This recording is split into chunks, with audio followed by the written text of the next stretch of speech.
sa atin. Naalala ko ka, sabi mo nung kinontak mo si Ken. Sabi mo, di ba, maganda yung profile picture ni Ken. Sabi ba sa akin, ako, Justin, papalitan ka rin nito ng visual. Kaya grabe yung... Kaya grabe yung disappointment na lang. Yung ano na ito, nung dumating si Ken. Hindi. Kasi Ako lagi dinigin, wala naman akong ganun reaction.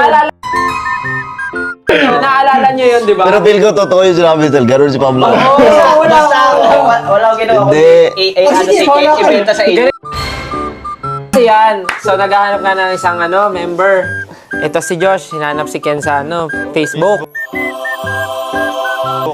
Sa pagkakita ito, nagkikip up cover to, ganyan. Tapos inasan niya, naku, Justin, yari ka na. Pag dumating ito, makapalitan ka na ng main visual. Tapos syempre kami, sa alala sa Pablo, gugopings ba yan? Sige, tignan natin. Eh, itong Ken, hindi ko alam kung 5 hours ba itong naglakad sa kalsada nung araw na yun. Pagkadating niya, sabi talaga ni Pablo, Wala akong Feeling ko talaga totoo yan. ganun reaction. oo, ganyan reaction mo lagi. Alam mo yung tingin niya, titingin siya, tapos parang, tingin ko kasi ang taas ng expectation mo na parang, kaya nakita mo na siya, tapos yung pag-hype pa nila, Josh, parang hindi ganyan, tapos nakita mo siya, parang, sabi mo talaga,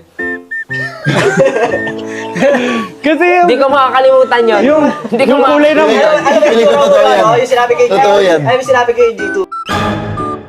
Siguro ganun ito. Ito may itsura mo na